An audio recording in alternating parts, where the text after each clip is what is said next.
I'm falling, I'm falling, I'm falling, I'm falling, I'm falling. Shouldn't be trusting me, I could be making it all up, you know. Out of control, you don't know me. I'm a danger to myself. Out of control.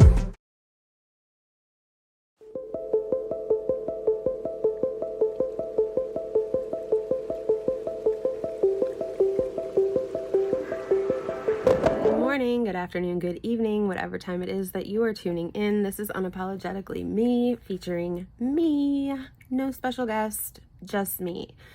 So we're going to do an update on Kiely Rodni because it has been requested, and I definitely have loads of information that I am ready to share. I was trying to get out all of my Anne Heche videos first, but with this case having so many new developments, so many speculative rumors and things like that going on, I thought that I would listen to my subscribers when they ask for an update. And so here it is. We're now in September, right? What we know now is still about the same. And this is why I haven't really wanted to put out a video on Kiely Rodni, because there really aren't any more updates that we know for a fact. And I don't like making videos based off of speculation alone. I like to have facts to back up kind of whether I'm debunking rumors or I don't like to spread more BS, basically. So I'm going to try to be as factual as I can about this stuff. There are a few rumors going around that I just believe are just that. They're rumors, and we'll get into those, but we'll talk about new developments, new theories, and some new players since the last two videos that I had put out. Lots been going on surrounding this case. I think that in light of some of these new findings and theories being thrown around, it's best to start out the way that I would start out any other true crime video, which would first be with key players, or my cast of characters, if you will. It's the way I like to do it when there's a lot of people to keep track of. It kind of gives you guys who I'm going to be talking about. That way, when their names come up later on, you know who I'm talking about.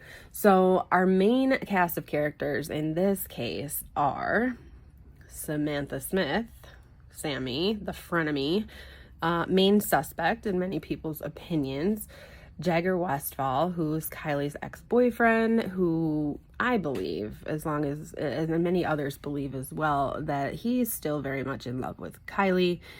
Magdalene Larson, aka Mags, who is Kiely's best friend. This is the girl that Kiely gave a ride to the party, that met up with her boyfriend there after she supposedly was being offered these bong rips. And Kate Kuno, it looks like Cuneo, but it's pronounced Kuno. She's creme brulee Kate, as I like to call her, or Reno Kate. She is the one who went with Jagger to Reno that next day. She admits to hanging out with Kiely the day of the party. And my question is, did she go to the party? Did she get a ride there with Mags, with Kiely? I have lots of questions about Kate, and there's a lot of speculation about Kate. Also, it has been said that Kate's uncle is a Placer County sheriff officer. So there's been just so many connections to law enforcement with a lot of these teens. And what I think it could possibly be is their town is very small. It's a small mountain town, and just like any small town, there's, from what I've seen in true crime, when I've been covering true crime, the small town crimes seem to be very well hidden and kept a secret. And it's like everybody knows their business. And it seems that these smaller towns, these more family-run towns, are way more corrupt than you would ever imagine. And it's possible that that is part of what's going on here. Now, Lindsay Neiman is the next one. Lindsay Rodni Neiman, aka Kiely's mother. She has recently went on and about thanking everyone but AWP, who actually found Kiely. She seems to be protecting the teens that For what reason, I don't understand. But again, this is a small town. I'm starting to think that this small town is just wanting to protect their own. There's a lot of speculation about the lodge and some money and all of that. I have not researched a lot into that, mainly because I'm not sure that it plays a role in this. It may have been something that was going on, but in my opinion, I think this was not so much Occam's razor, as in she had too much to drink, she got in her car and she drove a thing, but Occam's razor when you think of teenage parties. And teenagers that are not very bright, and they tend to offer up substances at these parties and then just leave everyone to fend for themselves. It does happen a lot. Where was I? Sorry, I had a child come in and ask for me to fix her straps before school. Yes, parties. It would certainly not be anywhere near the first time or the last time that someone has unfortunately OD'd at a party, and the kids did nothing but run. And I think it's sad and it's scary, but I also think it is unfortunately a common thing. So I tend to go with that's what I lean more towards happening rather than some big elaborate conspiracy. But that's always a possibility, and I do cover conspiracies on my channel. So if I feel that it's leaning more towards that way, I will certainly say so. But at this moment, I'm not exactly sure, but I certainly have not ruled it out. So let's keep going with our characters. So we have Daniel Rodni and David Rodni, dad and grandpa of Kiely, and a few other characters that are important to this case.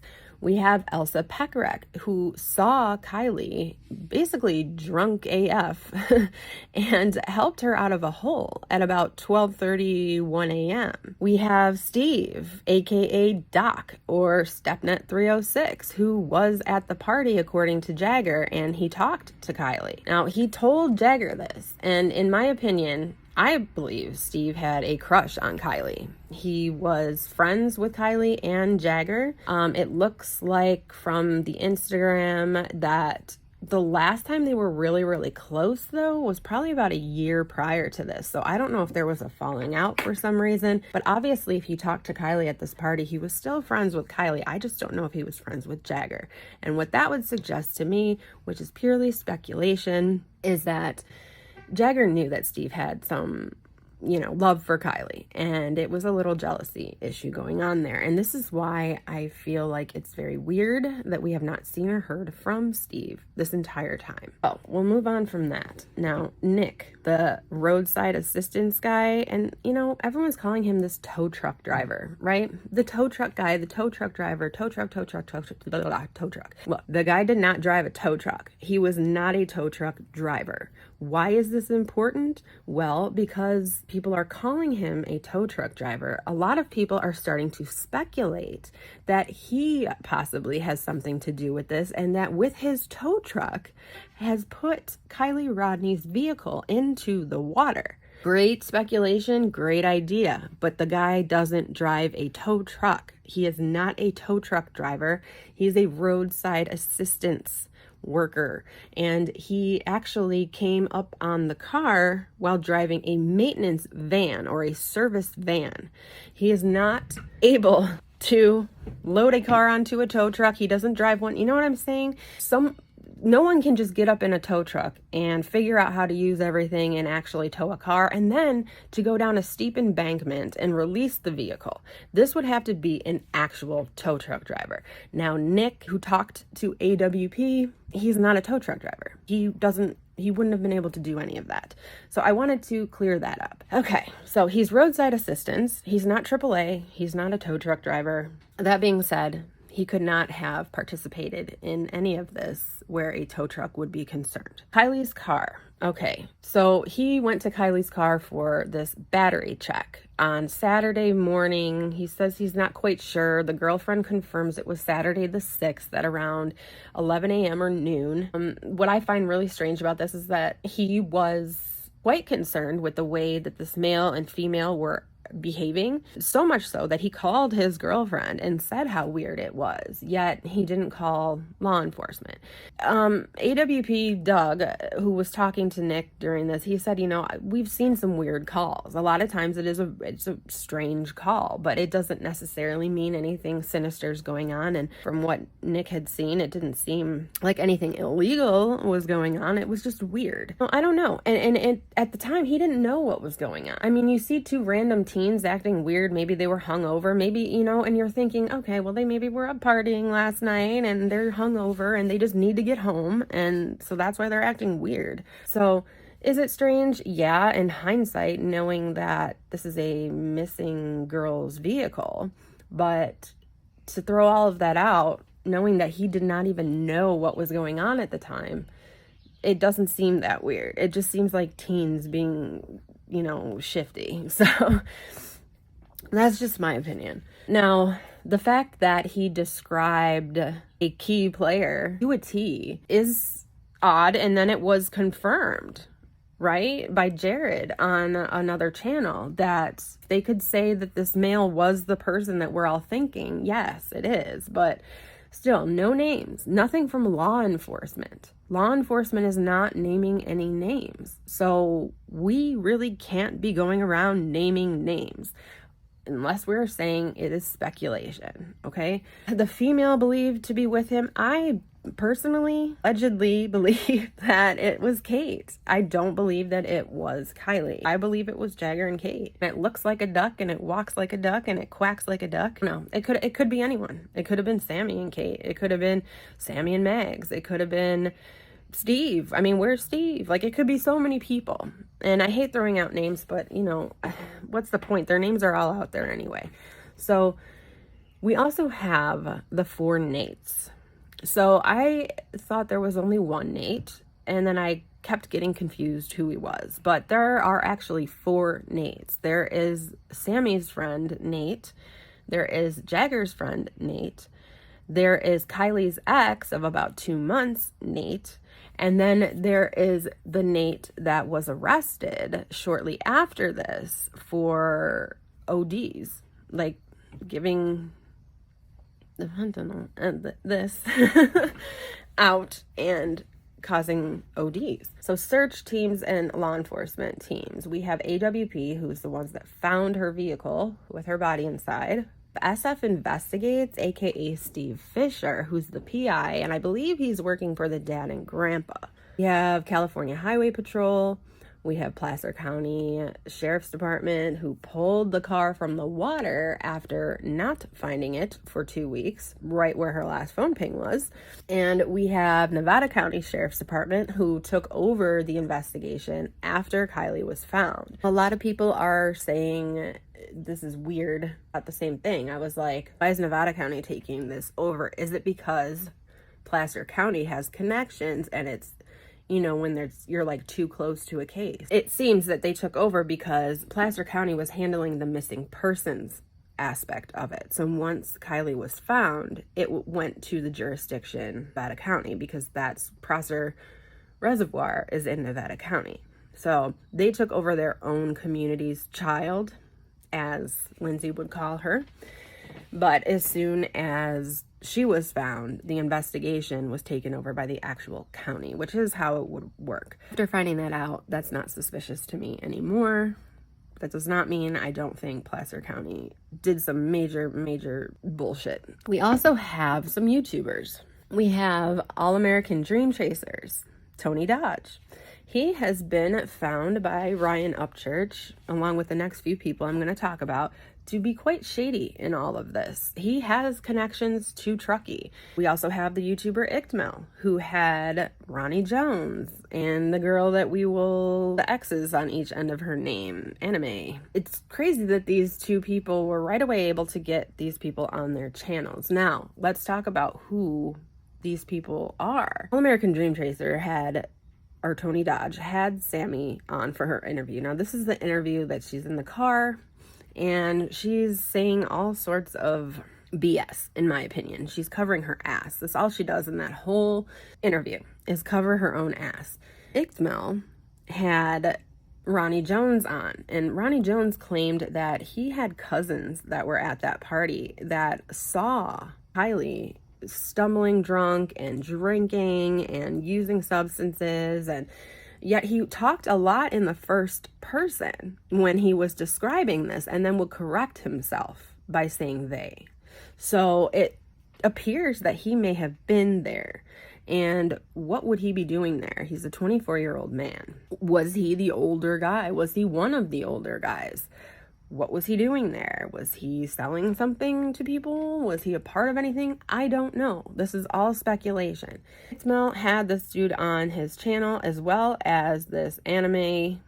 I'm already worried this video is going to get flagged, but anyway. And she had a video of her and her dog kayaking literally right over Kiely's car at Prosser. She then deleted it after Ryan Upchurch started questioning it. But what's interesting about that is, why was she there? Where did she come from? And then she all of a sudden pops on a YouTuber's channel acting like she is this true crime YouTuber that knows what she's doing when she's never done true crime ever. It's just weird. That brings me to the next person, Check It TV. Now, Check It TV found Kiely's laptop and some other things after the car was removed from the water by Placer County Sheriff's Department. And he saw these items plain as day while kayaking over them. What's interesting to me is they didn't see the car, but they're able to see these items, or he was able to see these items, but nobody found this car. I want to bring something up. He had the wrong, well, I won't say we because I posted the correct location, but many people had the wrong area of the party at Prosser. They were saying that it was at this location right here, and the closest place for her to have driven off, if she would have been this boat ramp, and they searched extensively around that area. Yes, that was not where the last phone ping was, which again, I'm just saying what I see. I don't agree with everything I say when I'm talking about other people. So I don't agree with what they did, but I'm just telling you. So they searched all around that boat ramp area extensively because that's what they thought, but the party was not there. The party was actually over here. And this is where it makes sense where her car would have been put off over here. So people knew that it was over there. The cops had to have known that it was over there, but it was like they were misleading us. And it wouldn't be the first time we were misled, right? Not in true crime, that's for damn sure. We were misled all the time. So the party wasn't over here, it was over here. And over here is where the XX girl was kayaking. Now, they said that the water was very murky and that's why they couldn't see. Also, the car was upside down, which takes away any reflection that you would get from the sun. Also, we have to keep in mind the laptop was inside the vehicle, so it would not have been reflecting. And I think that might be how Check It TV was able to see the laptop, because of the reflection. They are taught this. Sammy talks about this, how they can use their phone or a mirror or anything shiny to kind of get attention if they are lost in the woods or anything like that. So I feel like I'm all over the place, but there's just so much, and I'm just getting it out as I have it written down. So now we have what people have said about Kiely at the party. We have people saying that she drank a little bit. We have people saying that she was inebriated. We have people saying that she smoked marijuana. We have people who say that she was known to hang around with druggies. We have people saying that her car was a hotspot for drinks. And another thing we know, and I would just feel horrible for not bringing this up, the completely seemingly irrelevant piece, but having a daughter their age, she just turned 19, who listens to these people as well, and I talked to her about this case. Talked to her extensively about this case, actually, and she sees foul play all over this as well. So she just graduated this year from high school in May, and she just turned 19. So she's been around the block when it comes to this. She is, of all my daughters, she is the one that was more of the party attender so far. Anyway, the people that Kiely listened to. So she listened to, I guess, like emo rap. And I listened to Juice WRLD. My daughter was playing his music a few years ago, and I just really related to the things that he rapped about. And it was weird for me because, here's this 20-year-old, rapper, and I'm 40, right? And I'm just, well, at the time I was like 38. But anyway, I'm like relating to everything that he's saying, because I've had struggles in the past. If you guys have watched some of my old videos and you've been following me for a while, you know that I have had a very interesting past, a very trying past, and I have been through the ringer and made some very poor decisions. So I really related to his music. And another artist is the XXX Taste. I cannot say his name. I'm sorry. We're just gonna say XXX guy, and Lil Peep.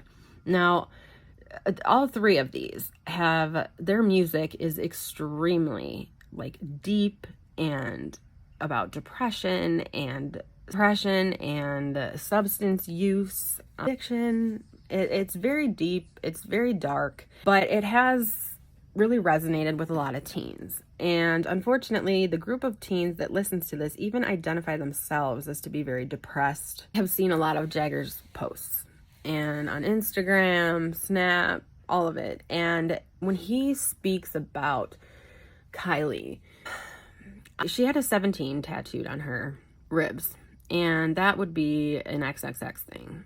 And you wouldn't put that if you weren't struggling. That was his number to insinuate his struggle, his darkness. You're gonna get that tattooed on you. Now, I know Jagger did the tattoo, and I just feel like he knew she was struggling mentally. So I certainly don't want to rule. I don't think that she would have purposely done anything, but I think she was at a point where she didn't really care in a way.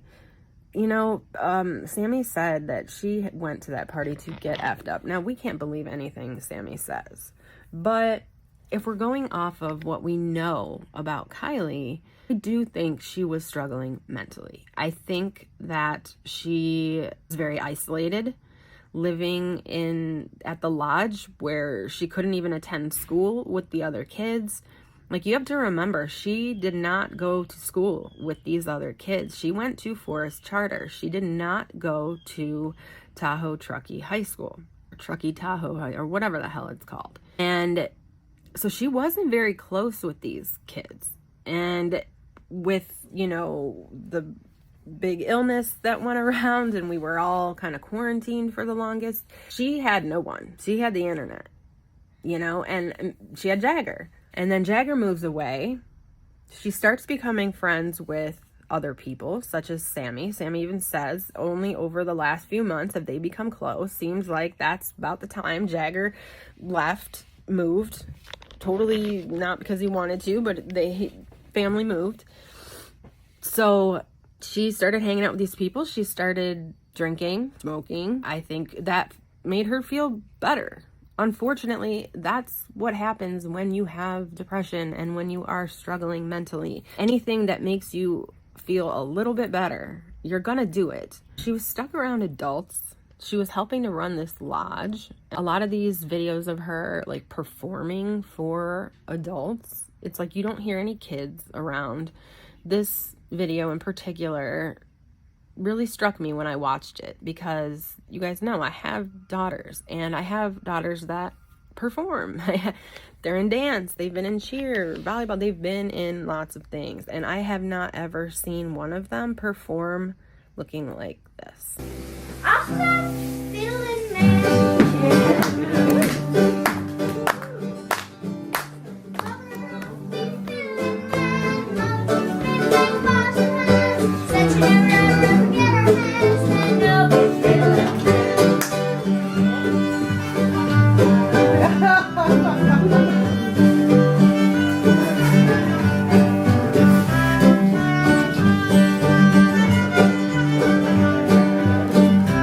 It's like she doesn't enjoy So let's talk a little bit more about Sammy.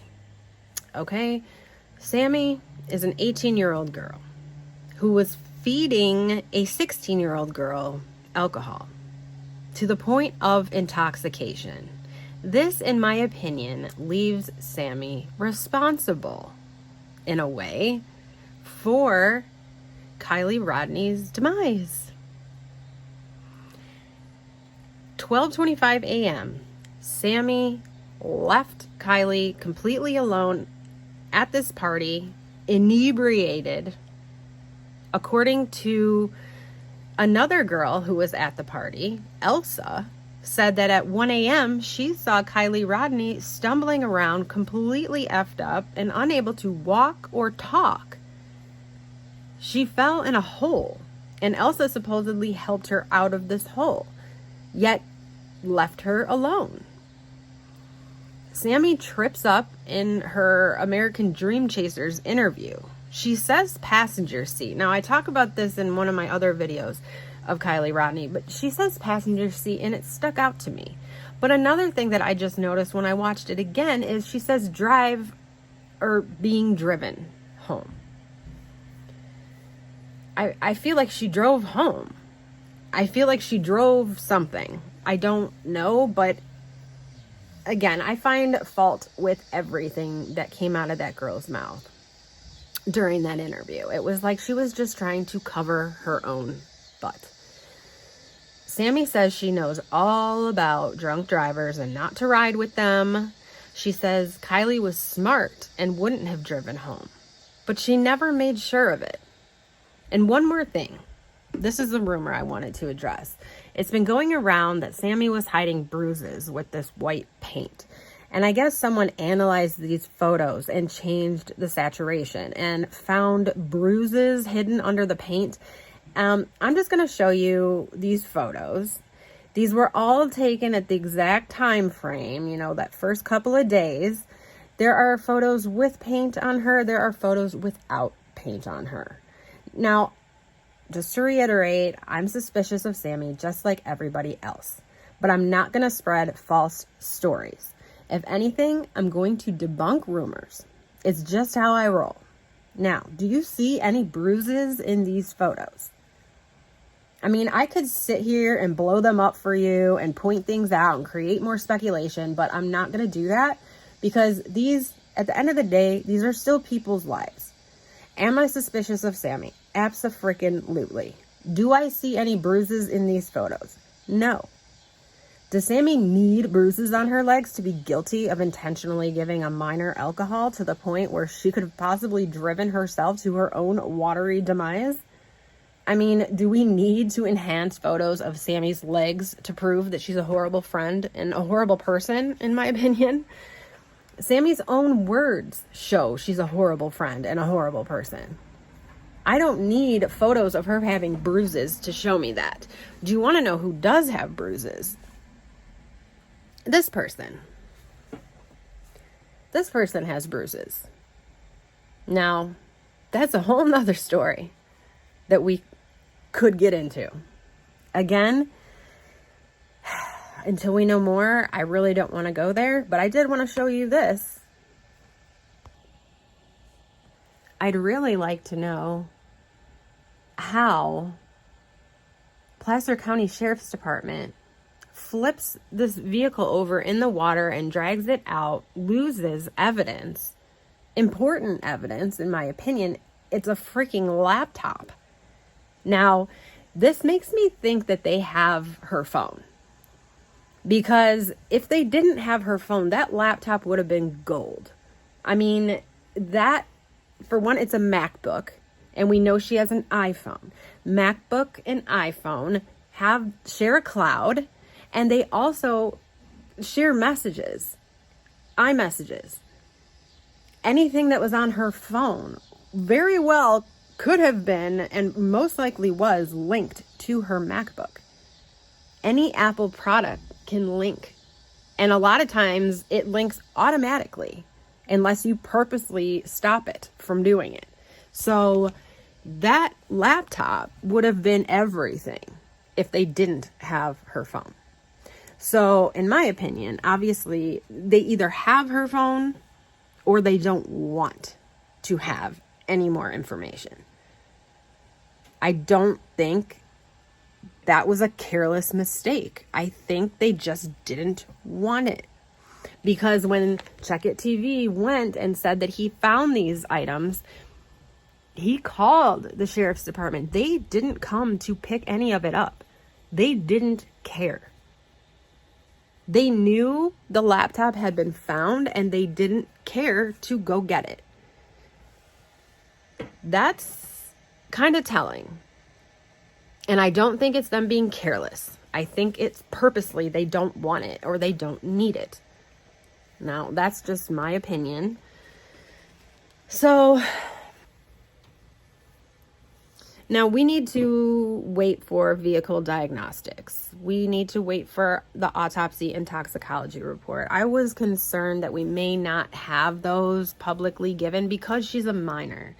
But they did say that they were going to put that information out when it became available. And they're saying November 1st, we should have all of this known. So we should know the toxicology, the autopsy results, and the vehicle diagnostics. So basically what gear it was in, if there were keys, all these questions that we have about the vehicle.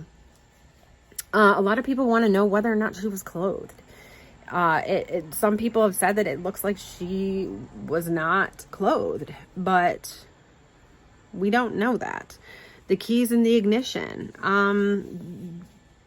They say that they can't answer that, but the way that they answered it, AWP is who I'm talking about, it seems like yes, they were in the ignition. Now, Nick, the roadside assistance guy, has supposedly the story's been verified, but we have not been updated by any sheriff's department of any of this.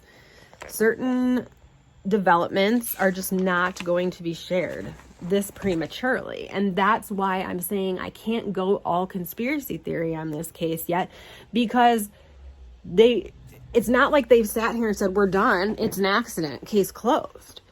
If that were the case, yeah, I'd have a big issue. But they're saying this is an active investigation. And we will tell you guys what, the end result is by November 1st. You will have these answers. So we'll see. It's too early to go all conspiracy theory for me. I know other people are doing it, and that's on them. But for me, it is too soon. They are keeping things from us for a reason at this point. The photos, videos of the party, anything like that. The police have that stuff. They're not going to give it to us so that YouTubers can throw it up online and start analyzing the shit out of it, circling things, highlighting things, changing the saturation and, everything on the photos and pointing out things that aren't there and cause even more of a shit show than what's already going on. So don't think they don't have these things. I'm pretty damn sure that they do. And you can call me ignorant if you want, but I've been doing this a while. And even before I was doing it myself, I have been watching true crime and solving cases in my own mind since I was like 9 years old. So I'm not foreign to any of this stuff or how shit works. I'm also not foreign to, foul play and bullshit from law enforcement, but I don't think we can go there just yet. So there was another girl who talked to another YouTuber, and this girl wanted to remain anonymous if possible, and so this YouTuber kept her anonymous. And the YouTuber's name is something Olivia. I'm sorry, I'm horrible with names. If I don't already subscribe to them, it's hard for me to remember. But her name's Olivia, is the YouTuber, and this is her channel. But now, this girl said that there was a fight at about 12:40 a.m. between two boys. and they were juniors, and they started yelling and they were about to fight, but one ended up walking away and the other like blocked off the main road out with his vehicle and started playing music. And because of that, no one could have left the main way after that. So they would have had to go a different way. Now, I have looked at Google Maps and Google Earth and all of that a million times. And if they're saying the main way, I'm trying to figure out where they're looking. But I think Lindsay is either in denial or she may possibly know what happened. I'm not saying that she may possibly have done anything, though anything's possible, but I think she may know what happened. She may know what happened, and she may be protecting the teen so that nobody else ends up in trouble. And I think that that's really screwed up, because she should be a little bit more concerned with her daughter than the other teens.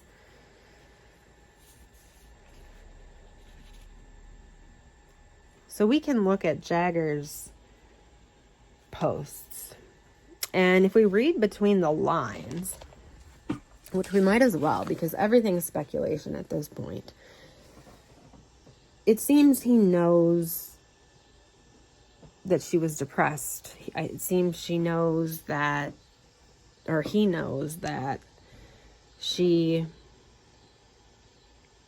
felt a certain way, to the point where he's saying, I hope you're happy now. I hope this is what you wanted, kind of thing.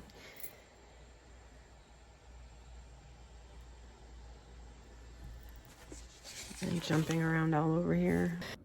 Another thing that I wanted to address is these friendly fights that were said to have happened or occurred. And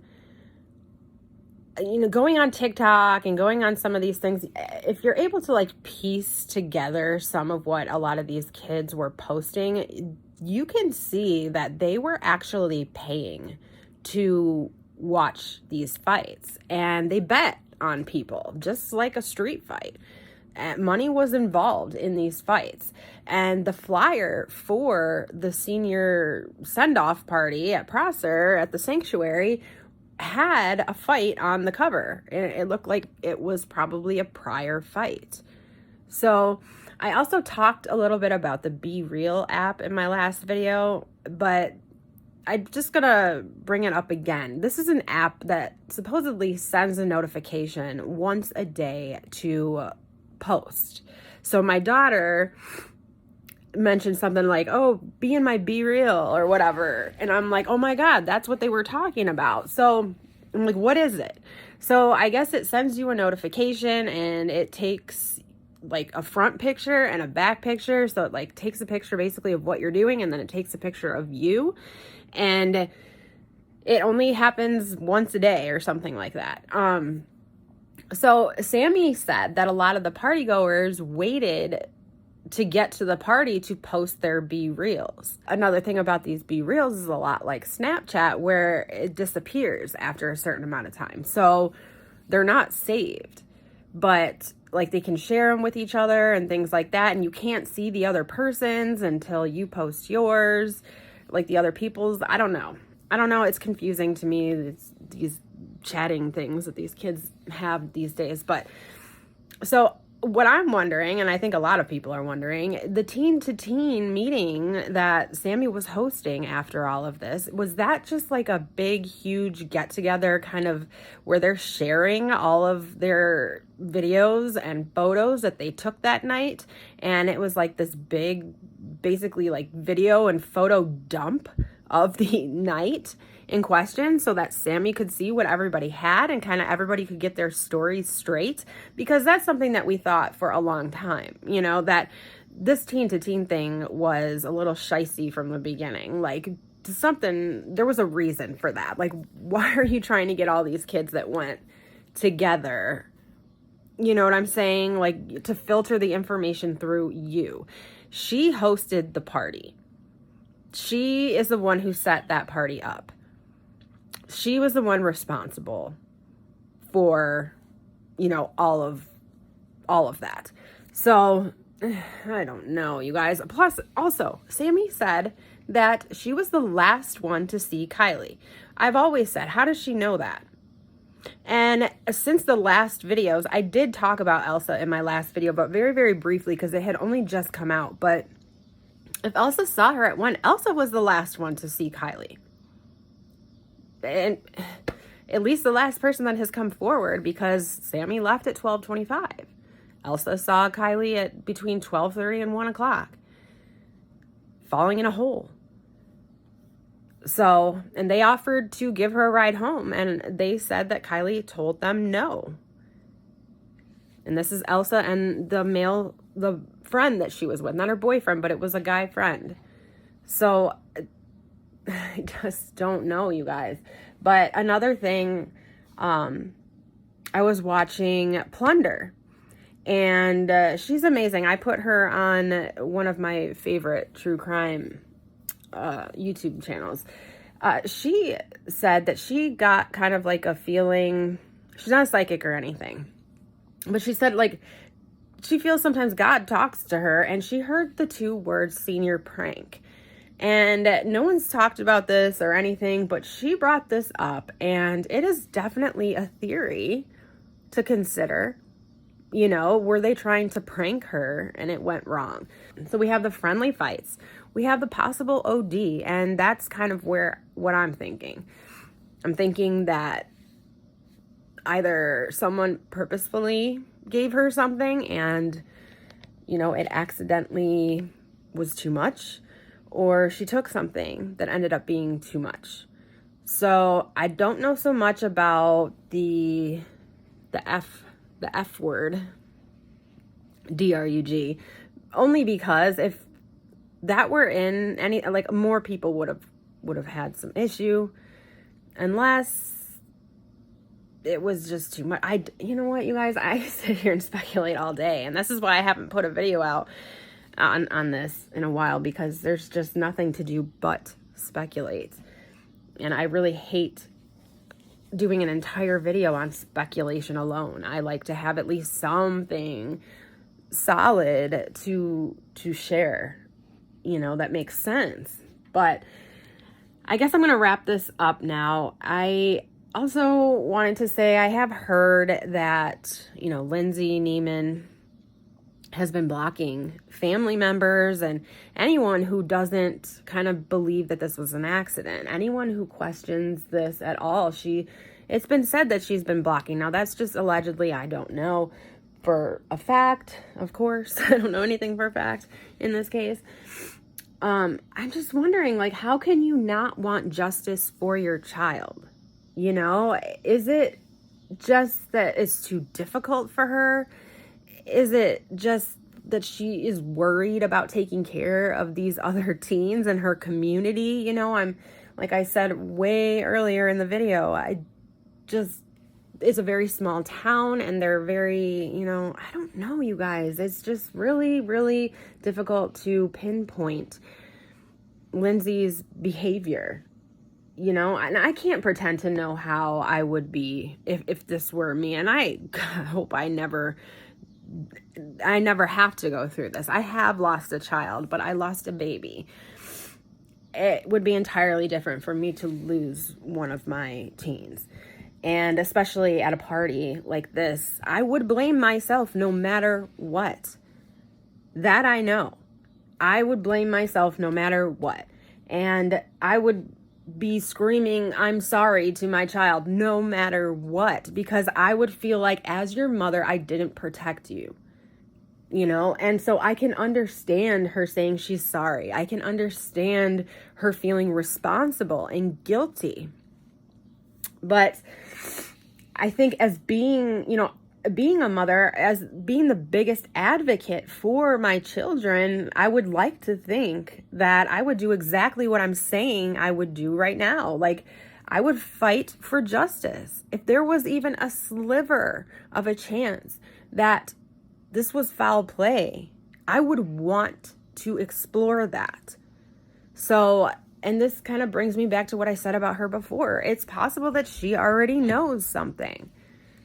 She could already know some autopsy things. She could already be thinking or having been told that it were an accident. But at the same time, do we believe that regardless? I think there are people that are 50-50. Me, I think I am definitely more on the foul play side of this. I really, at this point, the way she was found, where she was, I don't feel at all that it was an accident. Maybe the cause of death was an accident, but she ending up in the water, in the back of her car like that, basically, I don't feel she put herself in the water. I don't know if she was in the back of the car, maybe sleeping, and maybe they thought she was gone, but she wasn't. I don't know if she was gone. I don't know if she put herself in the back, but then they drove it in. You know what I'm saying? So I can't say for sure who put her in the back or not, but I feel that someone else put that car in the water, that it was not her. So death may have been an accident, yes. Car in the water, no. Somebody did that. That's what I feel. That is my opinion. That is all alleged, okay? So that's where I stand on this. So until we have anything else that is concrete or anything else that's spreading that I have found to be false, I probably will not do another Kiely Rodni video. There are people that are doing nothing but capitalizing off of the death of this little girl, and I find it absolutely disgusting. I have watched people's subscriber numbers just climb. They are off of doing nothing but speculating on this girl's case. And that is not why I started a true crime channel. That is not the type of channel I want to be. So while I did want to update everybody, and I've been asked by a couple of people to update, I don't want to continue to spread nothing but speculation. It is not okay to exploit children. And I feel like a lot of channels are doing that. And you can come for me all you want, but you're getting paid off of this. You're getting views off of this. You're getting subscribers off of this. There's no need to do 4 and 5 hour live streams 2-3 times a day. I'm sorry, it just really irritates me, because there was a point where I thought, oh, well, if this were to happen to my child, if my child were missing, YouTube would be the first place I would go to make sure that everyone knew about my child. And now I'd be scared to death. So there are many, many, many true crime channels out there that are doing a great job. They are covering other cases. There are other missing children. There are other unsolved crimes. So the fact that all we are doing is just beating a dead horse here, it's not okay with me, and it's not something that I want to be a part of. So that being said, I'm going to go now, and I will see you guys on the next one. Please like, comment, share, subscribe. Unfortunately, with the YouTube algorithm, if you don't like the video, it's not going to end up in the algorithm. That's just the way it is. I've been asked why I don't have more subscribers and more viewers, and it's because YouTube looks at likes versus views. So if you have 200 views, but you only have 8 likes, it's not going to put your video in the algorithm. So if you do like this video, then please click that like button. That is what is going to help me. Also, if you've been watching and you want to watch, just hit that subscribe button. You can always hit it again and you won't be subscribed anymore. But if you've been watching for a while and you like my content, it's free. It doesn't cost anything. Just click that button. It will help me. It will help me spread my channel and what I have to say to other people, because a lot of you have said, I don't see why other people, it's because they don't see me. They don't see me. My videos don't go up to anybody. They're only going up to my subscribers at this point, because I don't have enough oomph to get me in the algorithm. There was a point where I had that, but it's like you have to sell your soul these days to get to get anywhere, and I just don't play that game. So that's another reason why I'm kind of sitting in the background. But for all you guys that do support me, that you like, you comment, you're subscribed, I can't tell you how much I appreciate it. I work my ass off to get you guys these videos, and to even hear, the few of you that comment how much you enjoy my videos, that's all the more reason for me to continue to do it. I have sat and thought, I don't want to do this anymore. I'm getting copyrighted for everything, and I'm not copywriting anything. Like, I'm not stealing anything. I've literally gotten copywritten off my last 3 or 4 videos just from putting news broadcasts in there. Like, that's fair use. So it's whatever. It's whatever. Thank you guys again, and I will see you on the next one. Bye-bye.